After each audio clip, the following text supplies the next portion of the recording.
what it's like to be a classical musician in 21st century America. It's obviously a struggle. You're influenced by, when you're a kid, you see all these wonderful geniuses when you grow up and you see their works, but you obviously don't know anything about their lives that compelled them to write the pieces that they write. Right. But you don't know, so you don't know it first until you start doing it. Yeah. Then next thing you know, you get an idea of what they've been through, and then you have to make a choice on whether you want to pursue it or not. And so far, my ongoing line is that I'm too stupid to do anything else, so what the hell? And while I make what I guess would be considered a part-time living at it, I've had my moments here and there. When I went to Manhattan School of Music, where I studied composition and voice, mainly composition, but I took voice minor. Next thing you know, you meet a bunch of friends whom you later get to work with as the years go by, whether I be singing a lot of contemporary works as a singer or when I'm writing for various groups. One guy I've been working with since college is a guy named Gene Pritzker.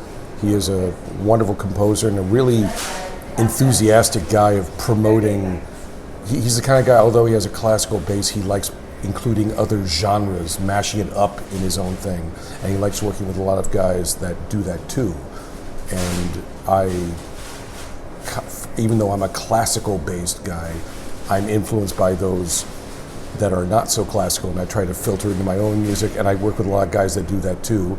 I work with Composers Concordance, which is a new music group here, and various other groups, Access Contemporary Music, and subsequently I've gotten to get my music performed on certainly a few pieces a year.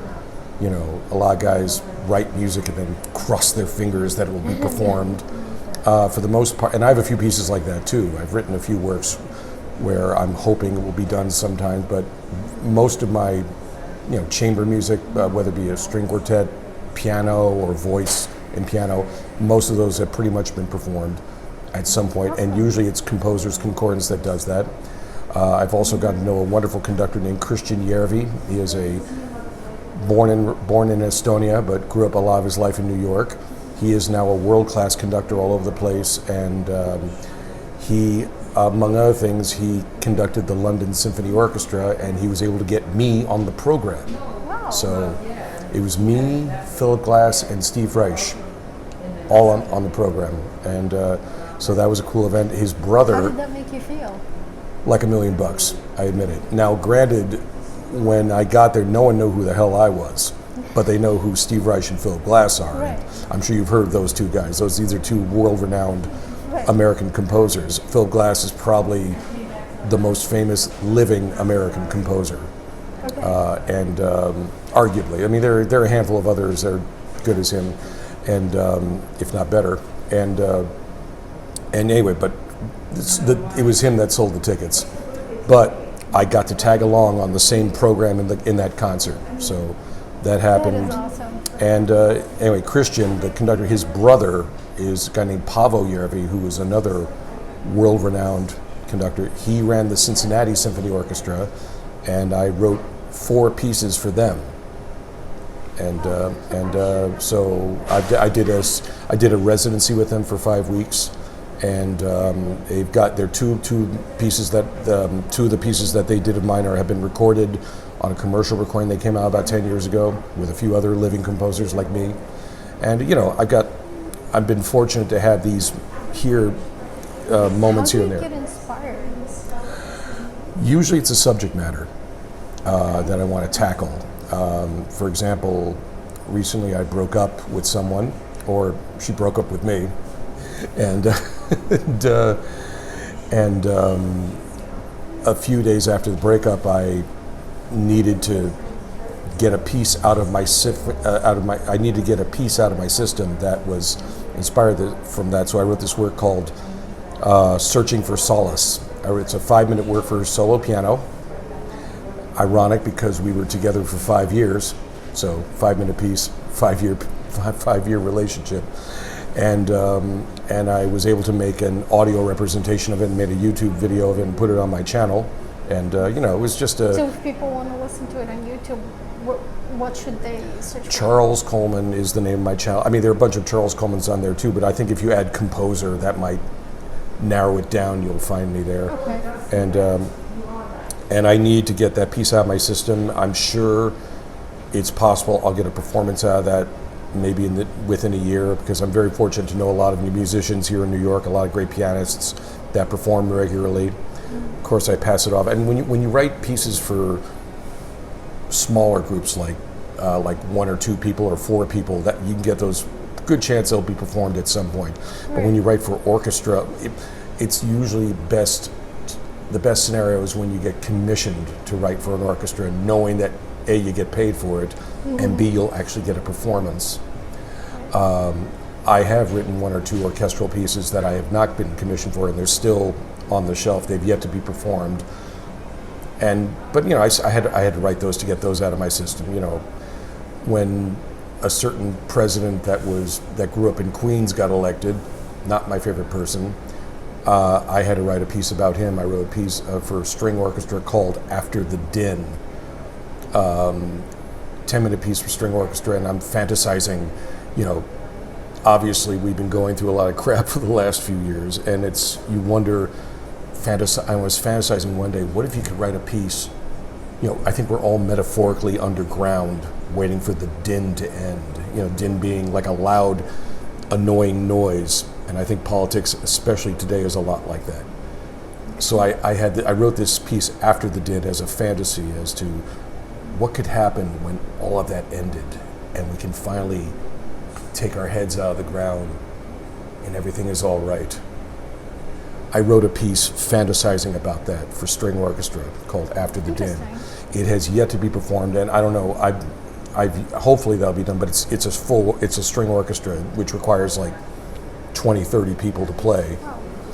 But I had to write it anyway. I hope it will be performed, but again, as I said, when I write for smaller groups like piano, voice, or string quartet or whatever, those get performed more often because it's economically easier to do. Easier. So yeah. Okay, So that sounds awesome. Yeah, I'm trying. Tell us about your, if you're not composing, if you're not working with music, what do you do? As far as hobby, I don't have too many hobbies. I like to walk a lot.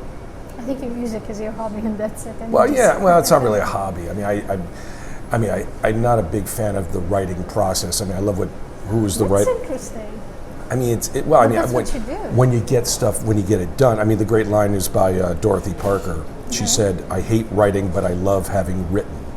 Oh, okay. And I completely agree with that. I think I can relate, yes. Yeah. Some pieces are not hard, but, just generally, the point is, no one likes to go to a gym, but, you can see that place. But, you know what the results will be when you spend an hour or 2 on the treadmill or lifting weights. An hour or 2 for 6 years? Well, hopefully that day too. Maybe consistency. Supposedly, when you go to a gym, it releases certain endorphins that make you into a happier person. I don't know. It doesn't make me happy. It makes me tired and sweaty. So no. Well, I wouldn't know about that. But in any case, but the fact is, the same goes with writing. Okay. You get an idea.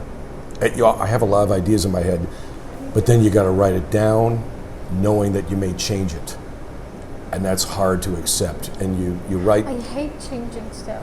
If I already wrote something and then going back and editing, I can write something like an article, something I don't know, in less than an hour. But the editing can take 60 hours.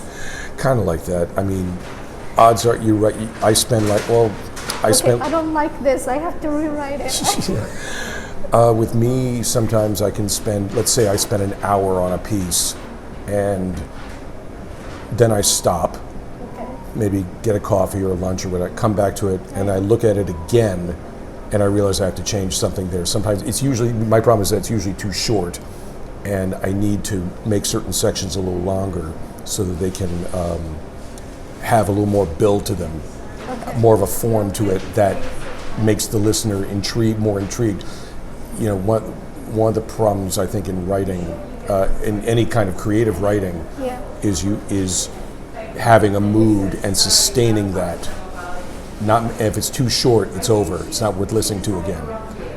If it's too long, it's boring. It's boring, yes. So you have to somehow find the in between. The golden middle. Yes, the golden middle, and and it's hard to do that. But you know, you do it because it's what you know. I love the end result.